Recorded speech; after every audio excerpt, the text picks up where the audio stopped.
Buenas tardes a todos y bienvenidos a este fórum online, fórum viajero que pretende serlo en esencia y en la práctica, dado que nos tienen sin viajar y estamos algunos que nos dedicamos a ello, que ya empezamos a subirnos por las paredes. Estamos descubriendo una nueva forma de viajar, una forma bastante poética, que es esta de compartir con vosotros estas charlas.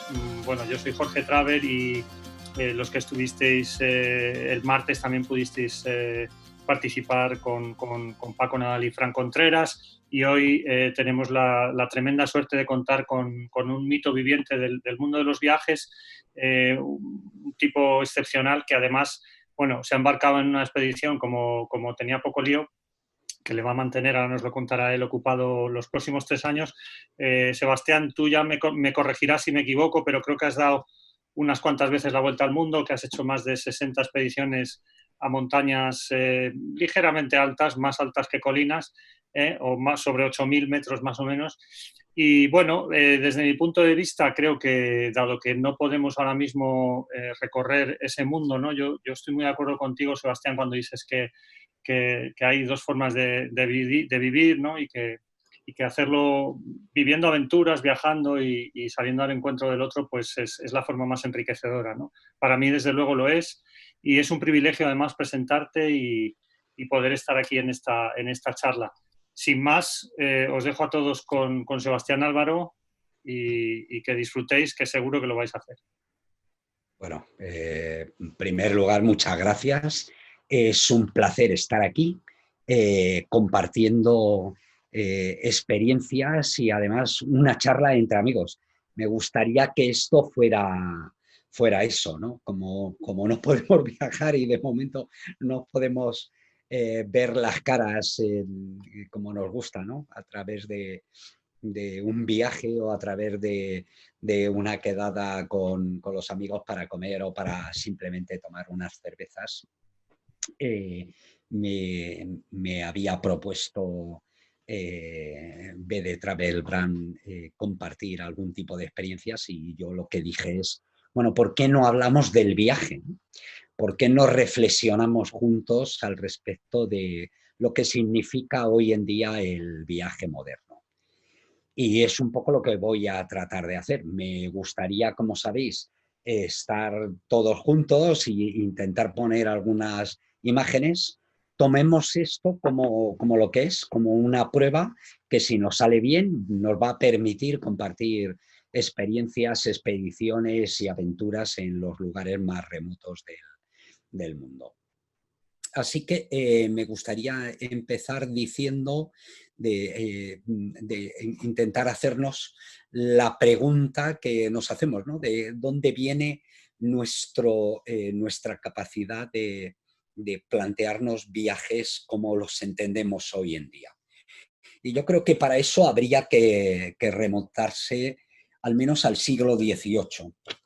Digamos que aunque hemos sido una especie que durante miles de años fue nómada, en el tiempo que fuimos cazadores, recolectores y saliendo en diferentes oleadas de África, fuimos capaces de colonizar prácticamente todo el planeta, quitando los polos.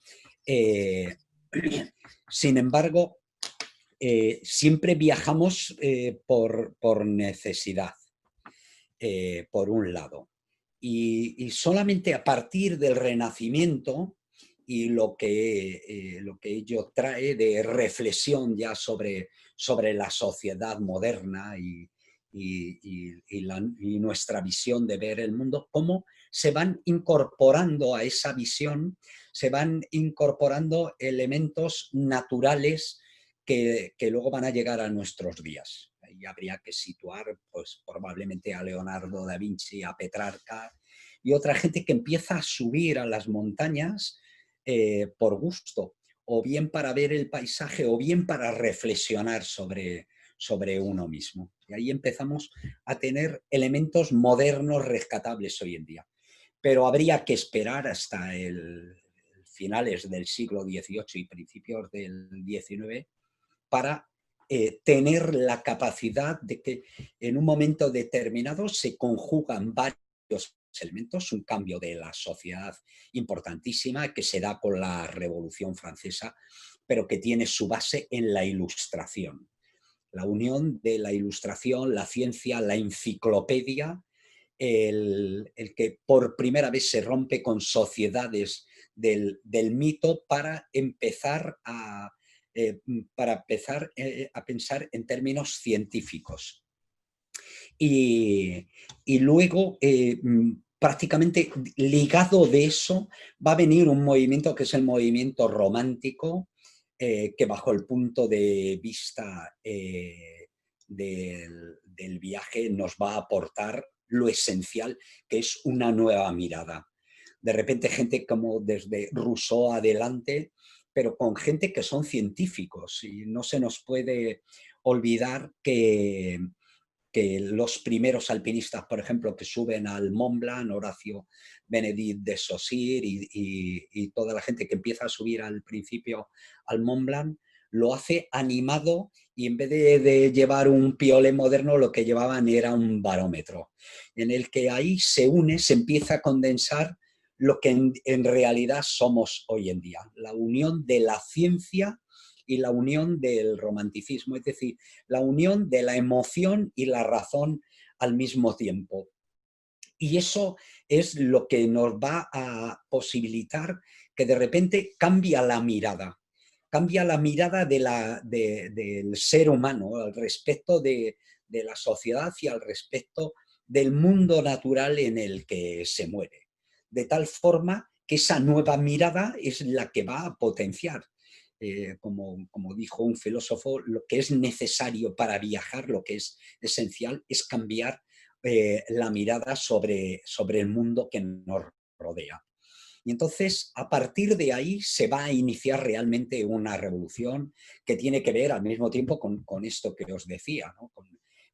También con la ciencia, con la ilustración, con la revolución industrial que empieza a ponerse en marcha, y que conlleva al mismo tiempo unas condiciones de trabajo, de explotación de mucha gente que se desarraiga del campo para ir a las ciudades espantosas, y que va a propiciar al mismo tiempo el gusto por el mundo natural, ¿no?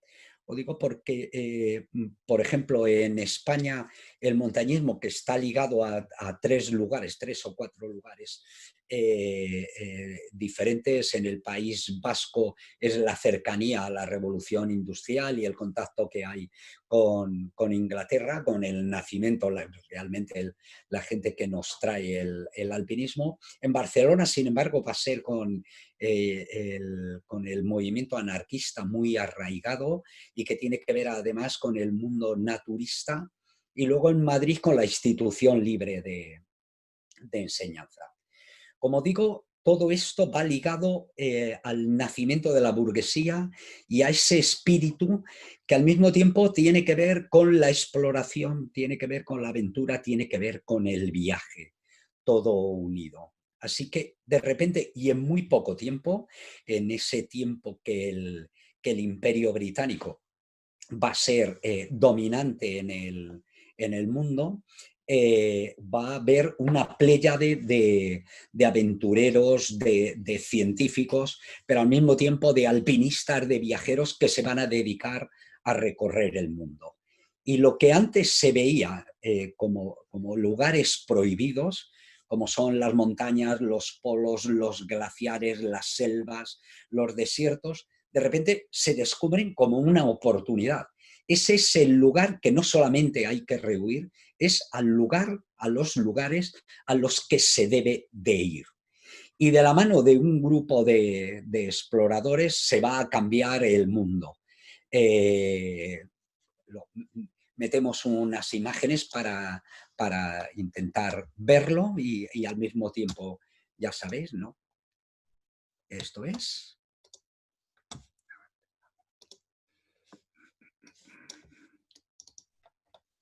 Muy bien. Perfecto, pues ya lo tenemos. Ya os dije que esto era una prueba. Bien, como decía, es de la mano de un pujante imperio británico que además no se va a tratar no tanto de dominar el mundo, sino que se basa en el dominio de los mares, pero que va a reunir en torno al globo las culturas más diferentes que llegan desde lugares como este que estamos viendo, de la joya de la corona. Es el tiempo de los exploradores británicos a los que se va a sumar tipos excelentes de otros lugares, como este hombre así patilargo que veis ahí, el primero, que es Luis de Saboya, el duque de los Abruzos, un tipo que nació aquí en el Palacio Real de Madrid, hijo de Luis Amadeo de Saboya. Nació en 1873 y va a ser uno de esos aventureros clásicos, un tipo al que le va a dedicar toda la vida al alpinismo, a la exploración, a la ciencia, al aporte de todos estos paisajes que estáis viendo al conocimiento moderno.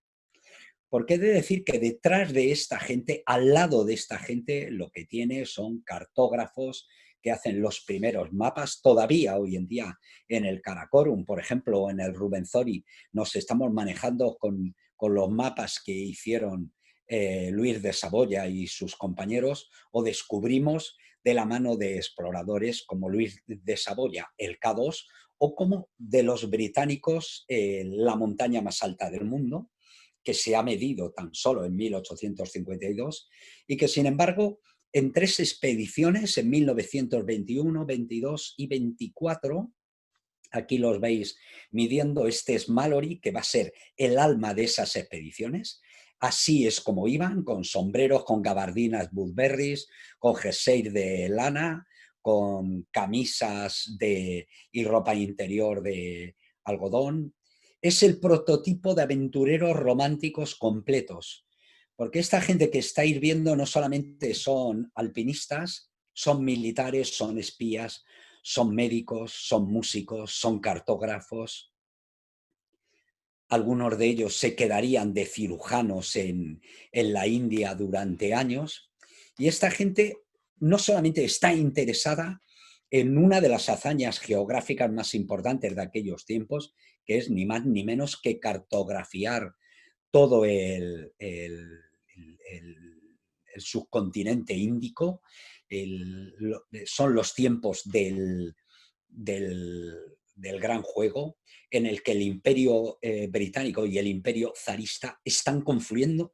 En tan solo 100 años estaban distanciados 3.500 kilómetros y van a acabar a 35 kilómetros en ese corredor que se puso precisamente para que no llegaran a tocar, el corredor Wahan en Afganistán. Esta gente está interesada en ver si hay un paso sencillo entre las planicies, las llanuras, las estepas al norte del Himalaya y la India, lo cual hubiera posibilitado, como pensaban los británicos, que los rusos querían salir al mar y la mejor salida hubiera sido el Océano Índico, ¿no? Las otras dos salidas que tienen al mar, la de Siberia, buena parte del año está congelada, la del Mar Negro se podría fácilmente bloquear, o en el estrecho de Gibraltar. Así que esta gente, además de escalar las montañas más altas del mundo, no sabremos nunca. Ahora mismo estoy precisamente escribiendo un libro sobre esto, sobre si Irving y Mallory, que desaparecieron el 8 de junio de 1924 en el Everest, en realidad ese mismo día pudieron haber llegado a la montaña más alta de la Tierra. Como digo, es una época, es esta época en la que se unen no solamente el conocimiento, sino también lo que es la propia aventura. De tal forma que hay muchos alpinistas que terminan siendo hombres de ciencia, y al contrario, hombres de ciencia como Tyndall, como Agassiz, que es gente que también van a ser alpinistas. En 1999, como habéis visto ahí, se descubrió el cuerpo de de Mallory en el Everest. Se sabe por el material que se le descubrió que estaba de bajada, no llevaba las botellas de oxígeno, la cuerda que le ataba con su compañero estaba rota, lo cual indica que sufrieron una caída, a resultar de la cual Mallory murió y su compañero desapareció. Es probable que Irving, el cuerpo de Irving, que debería de llevar la cámara de fotos, nos pudiera desentrañar de una vez para todas el gran misterio del Himalaya.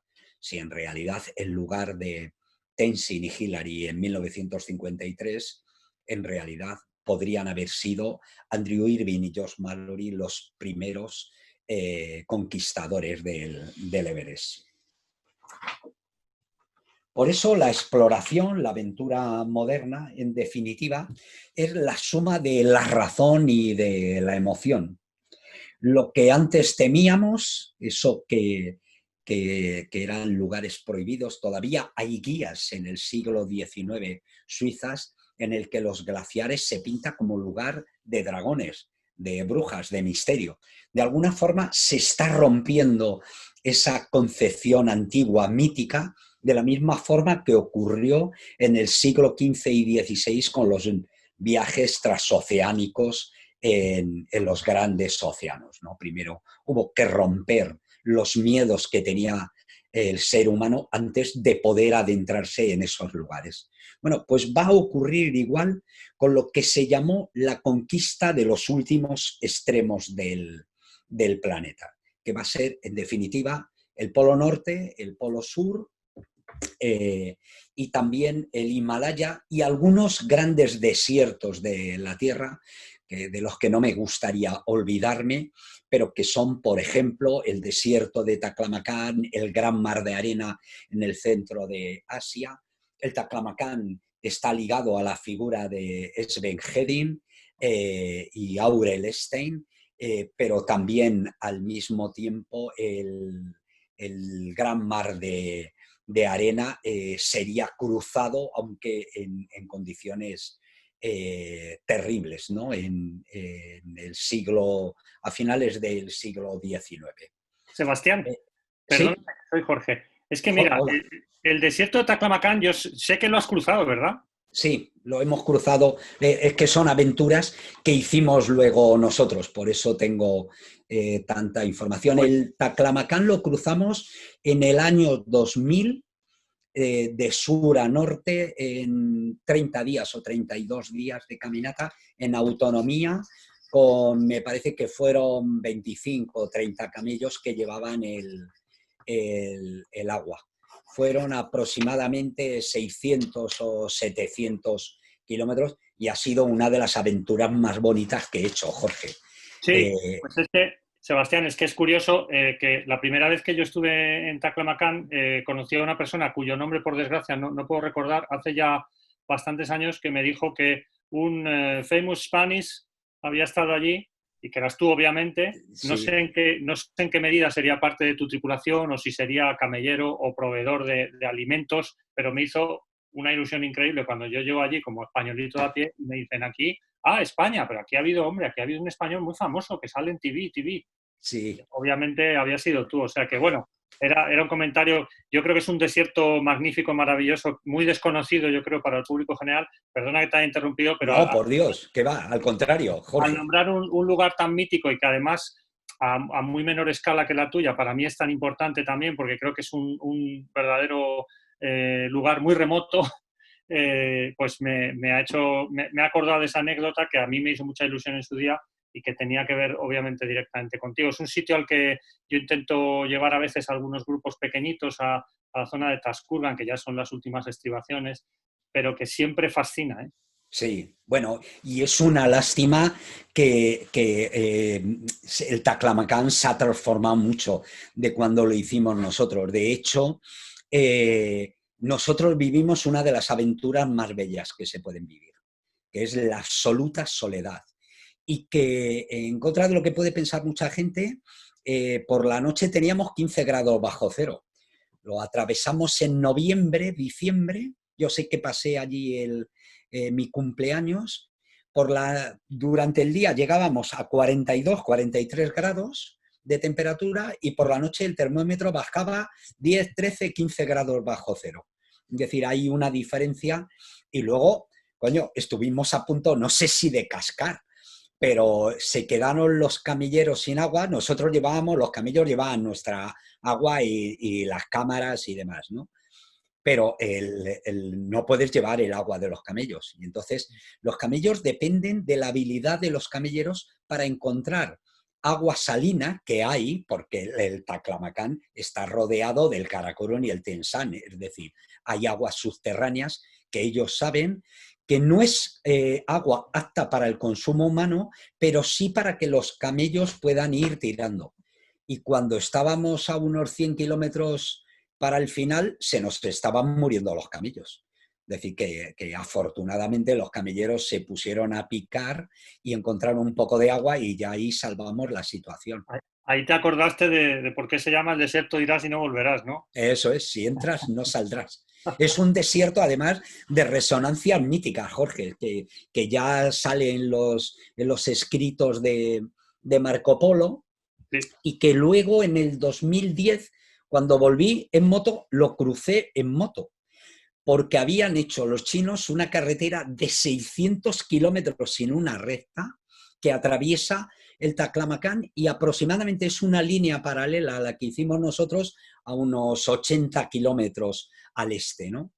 Y también vivimos por una situación especial, ¿no? Primero hablaré luego seguramente un poco de la ruta de la seda, ¿no? Que a mí me parece que es uno de esos viajes también míticos. Pero el Taklamakan es un desierto, ya sabes, se han encontrado ciudades antiguas que el avance del desierto las ha ido cubriendo. Pero yo entonces dije, bueno, ¿cómo se mantiene una carretera asfaltada, ¿no? Y lo que han hecho los chinos es colocar una caseta, como las casetas de los peones camineros antiguos en España, cada 4,5 kilómetros. Llevan a una pareja de chinos en edad no reproductiva, es decir, mayorcitos. Y esa gente se encarga tienen un sistema de bombeo que han puesto un riego de goteo con agua para mantener unos arbustos que frenan el avance de las dunas. Una vez al mes pasa un camión que les deja la comida y no pueden relacionarse con la gente que está en la otra caseta a 4,5 kilómetros, ¿no? Es decir, es muy chino. Sí, me lo has quitado la boca, es muy chino, hay que estar allí para entenderlo. Yo de todas maneras creo que es uno de los viajes más espectaculares y si luego ya la conectas o comunicas precisamente con la Karakoram Highway y bajar ese Karakorum, Hindu Kush y todo eso, ya te metes en el paraíso, pero seguro que de eso vas a seguir hablando. Aquí termina mi interrupción. No, por Dios, que va, es justo todo lo contrario, la enriqueces. Lo digo porque estaba hablando cómo cambia la concepción esa romántica del paisaje, de que lo que antes era tan temido como las dunas del Taklamakan, ahora vas a buscarla.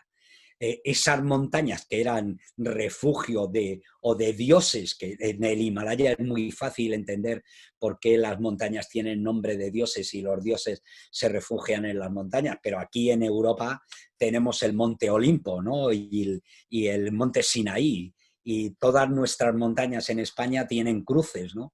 Probablemente que viene incluso de más antiguo, ¿no? Así que en ese tiempo, que es muy creativo, muy fértil en todos los sentidos.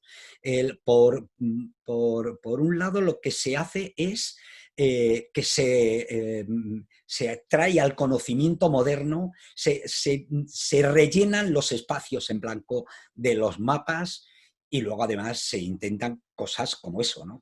como el Taklamakan o el Everest, o Gerhard Roll, la gran travesía del Gran Mar de Arena, en la que también estuvieron a punto de morir, que nosotros hicimos en el 2004 y que nos encontramos algunos de los camellos que dejaron el esqueleto de los camellos que ellos dejaron en el camino.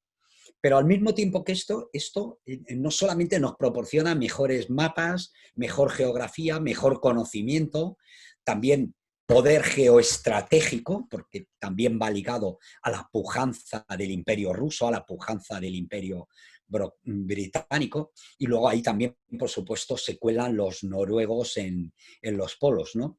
Sino que además es muy fértil a nivel creativo, a nivel de literatura. Está toda la poesía romántica que llevan los británicos y que yo he llegado a ellos gracias a que seguí a esos aventureros.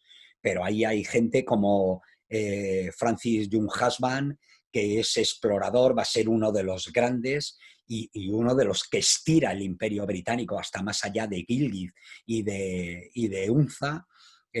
Luego hay exploradores rusos fantásticos, pero está Montgomery, el que se inventa los pandis, el que va a llevar a cabo la medición de todas las cumbres del Karakorum, y al mismo tiempo pues está Alfred Tennyson, Lord Tennyson, con sus poemas que van a recuperar Scott, o Robert Browning, que también va a aparecer en la tumba de Shackleton.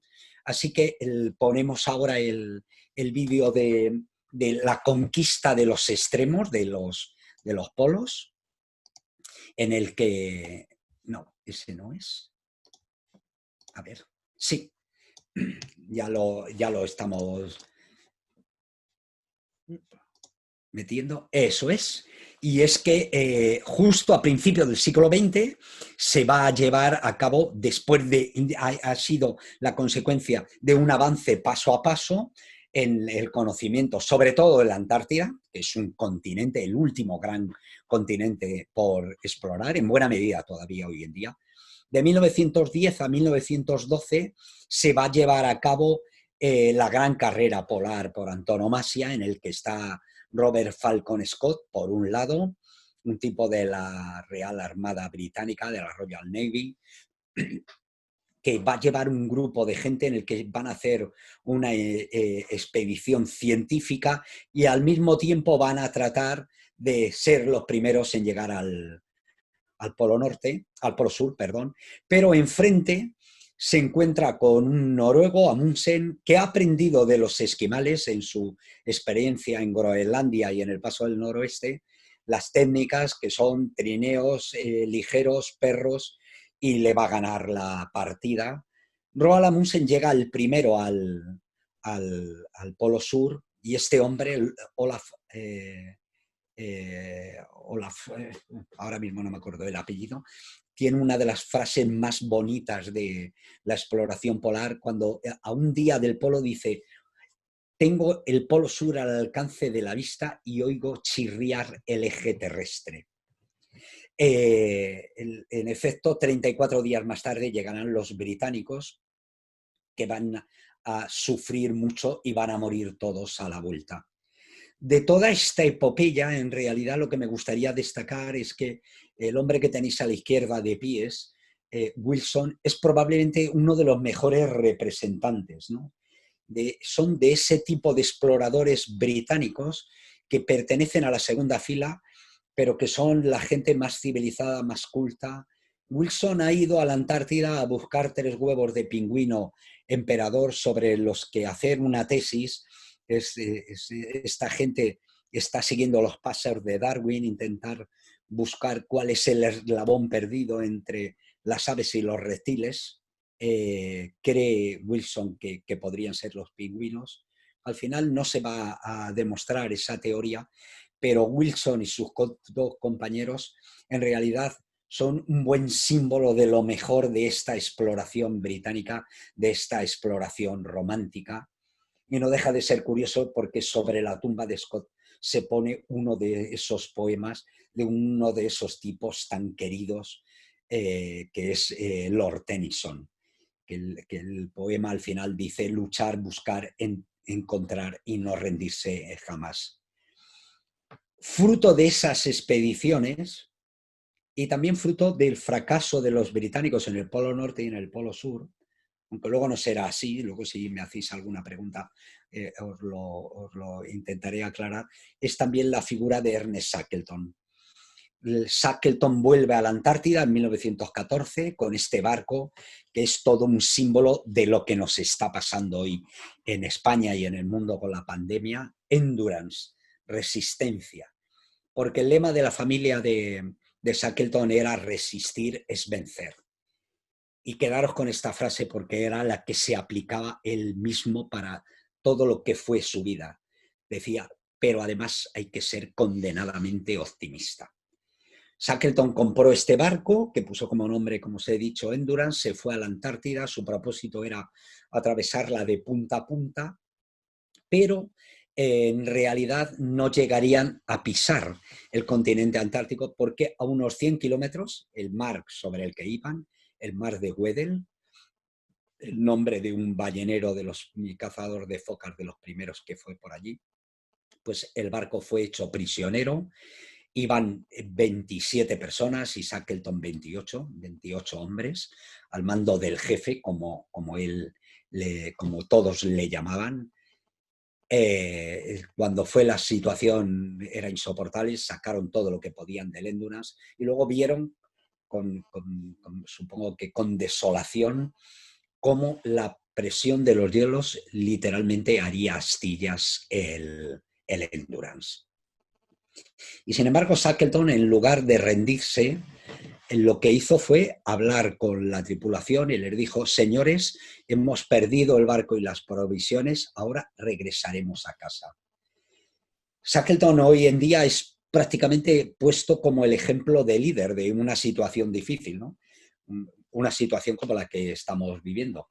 No hay que rendirse. Él sabía que la clave era mantener a la gente unida, el equipo unido, eso fue una de las claves. La otra es lo que debe de hacer todo jefe. Lo primero, dar ejemplo. Tú no puedes pedir a la gente nada que tú antes no hayas hecho. Así que vivieron 16 meses sobre témpanos a la deriva, que a medianoche se giraban, se volteaban, se partían, lo cual al tiempo que les iba llevando a mar abierto, estuvieron a punto de morir varias veces, pero la deriva de las aguas y la habilidad de ellos y cierta fortuna, hay que decirlo todo, les llevaría a la isla Elefante, pisaban tierra firme después de 17 meses perdidos, pero seguían igual que antes, su única salvación se encontraba en Georgia del Sur, y después de 19 días de travesía en el mar más temido por los marinos, llegarían a Georgia del Sur. Todavía vivieron una aventura que también hice en el año 2013 con un grupo de amigos. Tuvieron que atravesar la isla de punta a punta antes de llegar a las factorías balleneras, poder pedir auxilio y a la cuarta intentona lograr sacar a sus compañeros de allí sanos y salvos. Así que ¿me pones a mí? Sí. Bien. Nos estamos acercando, que yo creo que además de tiempo me quedan unos minutos para hablaros de lo otro que quería y que tiene que ver además con viajes que hemos hecho juntos. Seguramente hay algunos de los amigos que me acompañaron a Irán o a Uzbekistán. En realidad teníamos que haber estado en Uzbekistán ahora hace unos días en Semana Santa y no ha podido ser. Pero sí me gustaría ligar ese amor por la aventura también con una de las grandes rutas de todos los tiempos míticas, que es la ruta de la seda. Es la vía de las estepas, la llanura de las estepas, pero es también probablemente la ruta comercial más antigua del mundo, que unía Oriente y Occidente, que llegó a unir el Imperio Chino y el Imperio Romano, y de por medio todos aquellos pueblos nómadas que en diferentes oleadas la hicieron famosa, como Gengis Khan o como Tamerlán, y también comerciantes como Marco Polo, y luego aventureros y exploradores, pues como Aurel Stein, como un montón de británicos, de franceses, que exploraron, o el sueco Sven Hedin también, que llegó hasta el Taklamakan, que estuvo a punto de morir en un intento de travesía que hizo en el Taklamakan, y que me parece que es también el viaje de los viajes. Me estoy refiriendo a la Ruta de la Seda. He dedicado buena parte de mi vida, desde 1986 o 87, que fui por primera vez, crucé a China, al Xinjiang, por el Karakorum. Antes, en 1981 y 83, ya había hecho la Karakorum Highway, que es una de los ramales de la Ruta de la Seda que se une y que luego se va a la India.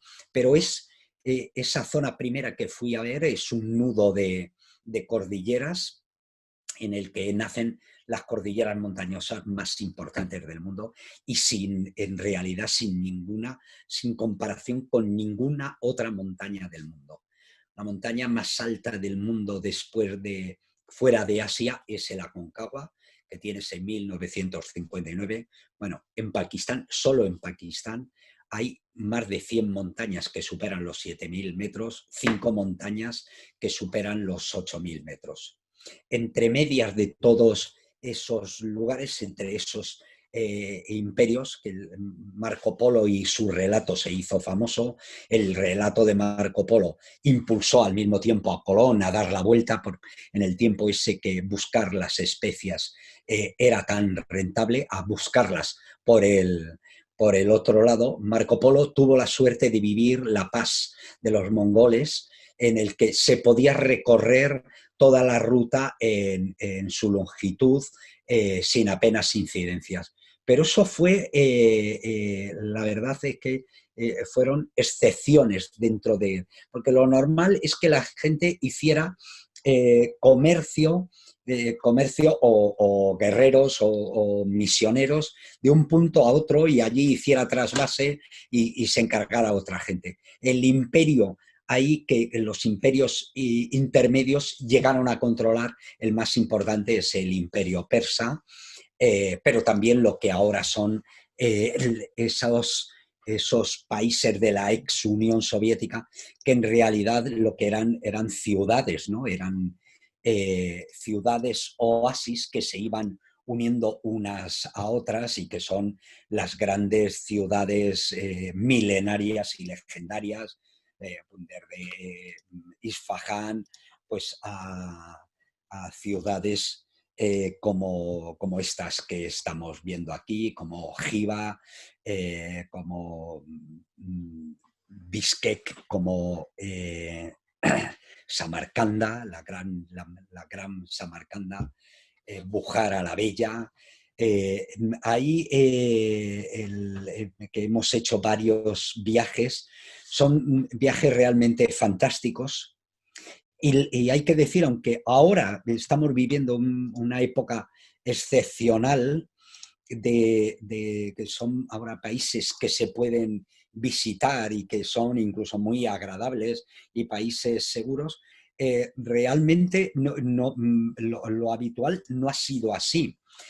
Son países que se han hecho y deshecho. De hecho, un politólogo francés llamó a esa zona de Asia Central la fábrica de naciones. Hemos tenido la inmensa fortuna de ir por allí varias veces y es un lugar fantástico. Y es un lugar fantástico, y con esto ya termino por hacer una referencia, una reflexión final, ¿no? Porque estos viajes tienen algo que nada en el mundo probablemente nos lo puede dar, ¿no? Que es, por un lado, esa sensación de prodigio, de ver lo que dijo René Grousset, ¿no? Al respecto de la Ruta de la Seda. Dice, ahí puedes llegar a ver la luz de una estrella, el resplandor de una estrella que se apagó hace tiempo. Porque seguimos viendo los mercaderes de antaño, las rutas de las caravanas, aquellos caravanserais que proporcionaban esto, ¿no? Buena parte de esas especias que luego nosotros llegamos a conocer y que hoy en día se han hecho habituales, pero que por entonces tenían un precio incluso superior al oro o la plata. Pero al mismo tiempo culturas refinadas, las culturas persas, las que impusieron estos, la ciencia que impulsó luego Tamerlán y que todavía revive, ¿no?, en esta plaza tan bella en el centro de Samarcanda, que nos habla al mismo tiempo de esa pasión que tiene que ver con la pasión por conocer, por la pasión por la aventura. Son este tipo de viajes te obliga también a ti a utilizar todos tus sentidos, también al mismo tiempo a inspirarte, a leer, pero son viajes que yo creo que nos enriquecen, que nos hacen mejores personas y que en definitiva calman esa ansia de conocer. Esto que estáis viendo es Teherán, es probablemente la ciudad más caótica de Irán. He estado en Irán 3 veces, en 3 viajes fantásticos, muy diferentes cada uno de ellos, y me queda por lo menos un par de viajes. No se conoce un país como Irán en un solo viaje. Siempre me ha gustado en lugares así, tan queridos además para mí y tan fascinantes, ir una primera vez para tener composición de conjunto, pero luego volver más veces para intentar conocer en profundidad. Bueno, en el caso de Irán, y como ya sabéis que la gente que me conocéis, que la cabra tira al monte, pues hice un viaje de montaña en el que subí las 3 montañas más altas de Irán, el Damavand, un volcán de 5.600 metros, el Alankud, una montaña de 4.900 casi, y el Trono de Salomón, una montaña de unos 4.300 metros. Yo creo que con el fondo de estas imágenes nos quedamos, y sobre todo para que haya tiempo para preguntas, Jorge. Claro que sí, Sebastián, es un placer tremendo escucharte. La verdad es que estabas hablando hace unos minutos bueno, pues de lo que era la ruta que va hacia Gilgit a través del Valle de Hunza, y yo no hace mucho estuve fuimos de Skardú hacia Gilgit por Ferry Meadows, que supongo que habrás estado ahí, Sí. a los pies del Nanga Parbat, donde se ven uno de los amaneceres más mágicos que yo creo que se pueden ver en Pakistán, un país también muy, muy querido para mí en este caso, igual que Irán, que es fascinante, pero desde luego las rutas de la seda darían para estar viajando media vida, yo creo. Bueno, y en eso lo vamos a meter, Jorge. Sí, efectivamente. Yo creo que es uno de los trozos, entre comillas, más espectaculares del planeta, pero es que hay una persona que a través de Facebook nos ha hecho una pregunta que a mí me ha resultado muy interesante hace ya un ratito. Se llama Javier y nos escribe que sabe que Sebastián, o sea, tú, tiene una montaña con su nombre en la cordillera Karakorum, y nos pide que cuentes esa historia y si has ascendido a ese pico. Sí, bueno, yo a Pakistán llevo yendo desde hace 38 años aproximadamente, y prácticamente he ido, pongamos, 40, 50 veces en expediciones además, no he hecho viajes también, algún viaje clásico. Por ejemplo, he subido la carretera de los Ferimedos, la he hecho en moto, que es de las cosas así emocionantes de ¿Pero las... conducías tú la moto? Sí, claro. Ostras, Sí, sí. Pedrín, es que la gente debería situarse, porque subir esa carretera en jeep ya es una experiencia inenarrable, pero llevar tú la propia moto, madre mía. Sí. Yo que la he subido bastantes veces en jeep, no me puedo imaginar que se te vaya un poquito la mano No, de no, la... no, no, no, no hay, ahí no hay errores, ahí no No, hay errores. bueno, hay uno, pero Bueno, sería eso el es, único. el primero y el último. Sí. El primer error es el último. Llevo yendo desde hace mucho tiempo y a Pakistán, como digo, y desde hace 20 años estamos haciendo un proyecto de ayuda humanitaria en una aldea perdida. Y hay una montaña, hay una torre preciosa que los lugareños la han puesto Sebas Tower, la torre de Sebas. Porque cada vez que pasábamos por allí yo me quedaba mirando la torre y decía, ahí tenemos que subir un día. Y en efecto, en el año 2010 fui con un equipo, el equipo femenino de la Federación Española de Montaña, y subieron la torre. Subieron la torre 3 chicas, me parece, y un amigo mío, Simón Elías, y me gustaría mucho subir esa torre. Es una montaña de unos 6.200 metros, muy difícil, y me lo estoy pensando en una palabra. Pero sí que me gustaría algún día terminar subiendo esa montaña, que es uno de los mayores honores que he tenido, es que la gente de Jusé, la gente de Pakistán, me crea uno de los suyos, ¿no? También he visto las imágenes del mercado de Bishkek. La verdad es que no solamente ya Bujara y Jiva y Samarcanda, que son absolutamente maravillosas, Sajrisabs, por ejemplo, también, pero es que todo tiene tanto encanto en la Ruta de la Seda. Mira, Vanessa en Facebook también está preguntando si le podemos recomendar algún libro para iniciarse en esto de las rutas de la seda. Bueno, Yo, si me lo permites, Sebas, sí. quería hacer un apuntillo, que es un libro de Peter Frankopan que se llama El corazón del mundo, que es un libro que se editó en español allá, en 2016 yo creo, El corazón del mundo. Él es un profesor no me acuerdo ahora mismo si de Oxford o de Cambridge, pero por ahí va. Y es un libro absolutamente extraordinario. Peter Frankopan con K y El corazón del mundo. Y seguro que tú tienes muchas más Bueno, referencias. a mí me parece el mejor libro que he conocido de la Ruta de la Seda, que además hay 2 versiones, la última actualizada poco antes de morir, de la francesa Luz Boulnois, que se llama La Ruta de la Seda. Es imprescindible. Si alguien está interesado en la Ruta de la Seda y solo pudiera leer un libro, yo le recomendaría ese. Y luego hay muchísimos, claro, porque la Ruta de la Seda es muy, muy grande, pero mi maestro y nuestro amigo, además, Jorge Eduardo Martínez de Pisón, Hombre, por favor, hace un par de me pongo de años, pie para hablar de él, ¿eh? Eso sí. sí, hace un par de años escribió El largo hilo de seda, que también es fantástico, y además Maravilloso. es que te proporcionan, además de pasión por los viajes, te proporciona conocimiento, ¿no? Eduardo está contigo, ¿no? En el proyecto. Sí, sí, sí. Qué Tenemos, maravilla. Pues es que es una sí, persona que además cualquier cosa que escriba, yo creo que aunque se pusiera a escribir de cualquier cosa así banal, lo haría bien porque tiene una prosa maravillosa, la verdad que sí. bueno, y es uno de los grandes sabios Sí, humanistas que nos quedan. Yo hay sí, muchas veces reflexionando, Jorge, y ya ampliando un poco también en de lo que estamos hablando, ¿no?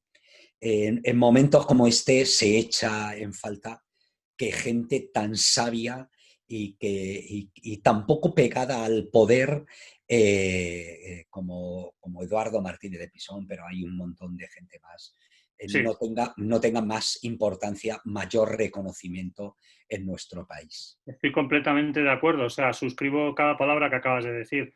Es cierto, y es que no sé si es una idiosincrasia propia o qué es lo que hace que haya. Yo de verdad, por ejemplo, Eduardo, bueno, hay otros grandes sabios, ¿no? Pero que dices, por qué no se les escucha más, ¿no? Que aprenderíamos, sería Bueno, mejor. y Eduardo debería de estar en la Real Academia de la Lengua, es uno de los mejores escritores, es Sí, sí, sí. probablemente el mejor representante hoy en día de la institución libre de enseñanza, nuestro geógrafo más reconocido a nivel mundial, y es un tipo que con 82 años sigue yendo al monte a caminar y llevando grupos de alumnos para enseñarles. Y todos los años escribe un libro o 2. Es decir, y es un tipo de que da igual, ¿no? Un poco lo que decías tú, de cualquier cosa que hable, te quedas boquiabierto y tienes que tomar notas. Hace poco Bueno, estuve en una conferencia suya en la Biblioteca Nacional, solo hablando de su biblioteca, 1 hora. Y el público estaba entregado, ¿no? Y me gustaría en estos momentos que además Eduardo a niveles familiares lo está pasando muy mal, pues me gustaría también desde aquí mandarle un abrazo pues claro que sí. y un reconocimiento.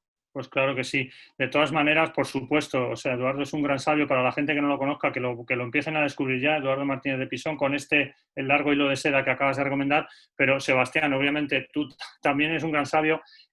Nos dice Javier Duarte, te pregunta si puede hacer el Baltoro después de los acontecimientos en el campo de Asenlanga Parbat, que yo creo que se refiere a lo de los Sí, escaladores de sí, hace sí. ya algunos años.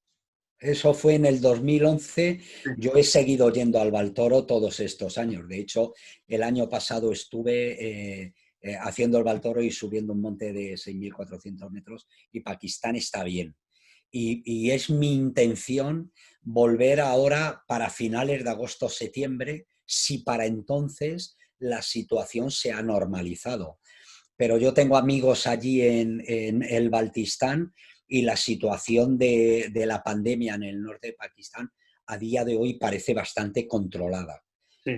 Es un sitio muy aislado, muy solitario, y yo creo que además los militares han puesto medidas de confinamiento así duras, y de momento yo creo que sí.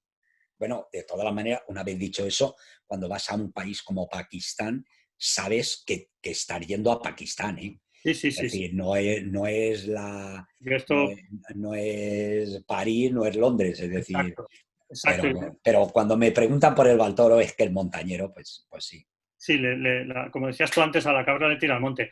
Yo, hombre, los viajes que yo hago no son de expediciones de montaña, obviamente, pero efectivamente siempre que entro en Pakistán le digo a la gente, señores, estamos entrando en Pakistán, o sea, tampoco pensemos que la vida aquí es fácil, aunque es muy, te recompensa, la verdad, porque es un rinconcito del Edén, para mí el norte de Pakistán sobre todo, Sí, ¿no? sí, y ha cambiado mucho, pero de todas las maneras hay que decir que todavía en la zona entre Besán y Chilás Sí. yo paso rápido y con cuidado Y siempre. con Sí, escolta militar se suele ir, sí, sí, sí, sí, sí, eso es hay verdad. que... Pues Sebastián, la verdad es que es un placer escucharte. Yo espero sinceramente que podamos volver a la carretera antes que después. Yo estoy convencido porque además, con toda la humildad, obviamente, comparto con el maestro bueno, yo diría que ídolo, Shackleton, eso de ser condenadamente optimista, con lo cual esperemos que podamos volver a hacer viajes y que tú puedas volver a llevar a grupos a la Ruta de la Seda. Ya solo nos queda o me queda darte las gracias por este tiempo que nos has dedicado, que es un placer y un privilegio. Y también gracias a Javier, que ha estado ayudando por ahí como realizador y director. Y bueno, nos vemos en la carretera, que es la forma más bonita de despedirse que yo conozco, no sin antes decirle a todos nuestros amigos, nos hayan escuchado por un canal o por otro, que el martes volvemos a estar aquí con otra persona extraordinaria, que es Juan Luis Cano. Todo el mundo yo creo que más o menos ha oído hablar de Goma Espuma. Juan Luis Cano es una persona que tiene una humanidad más grande que el planeta, y aquí nos veremos otra vez a las 7 en este, para mí, privilegiado momento de compartir estas charlas con gente como tú, Sebastián. Así que millones de gracias, mucha suerte con esa expedición. Sí, déjame que Dime, me dime. despida Sí, sí. primero dándoos las gracias y dando las gracias a Viajes en el País, a BD Travel Brand, por abrir esta ventana, que es una puerta abierta a la imaginación, la curiosidad, que en definitiva es lo que nos lleva a viajar. Como no sabemos cuánto tiempo va a estar, pues ha sido una prueba, pero me gustaría, si volvemos a repetir, pues hacer esto, ¿no? Meter más vídeos y que incluso pues, si podemos interrelacionar más, pues mucho mejor. Y también contar que apenas me ha dado tiempo a desbrozarlo, tenemos un proyecto muy interesante en las últimas fronteras del planeta que está aprobado por la Comisión Nacional del Quinto Centenario de Magallanes y Elcano, que va a ser 3 años y los 2 que vienen, el 2021 y el 2022, que está con nosotros de Travel Brand, que es un honor, y que todo esto se trata de animar a la gente no tanto a emprender viajes, que también, pero a que dejen la imaginación, que sueñen. Este es el momento de leer, de soñar, y cuando nos den el pistoletazo de salida nos vamos corriendo. Ha Sí. sido un honor y un abrazo a buena parte de los amigos que tengo por ahí detrás. Muchísimas gracias. El honor, te aseguro, Sebastián, que es nuestro. Aquí en BD Travel Brand sabes que te queremos y que eres un ejemplo, y también de vida, no solamente como viajero. Y por lo tanto, pues bueno, nos volveremos a ver aquí en esta ventanita, que yo creo que ha venido para quedarse, lo cual también, como tú bien decías, son tiempos de usar la imaginación y de leer, cosas que van muy unidas también al mundo del viaje. Así que bueno, para nosotros, en esta que es tu casa, siempre serás bienvenido. Muchas gracias a todos los que habéis estado escuchando a Sebastián, que siempre es un placer, y hasta pronto.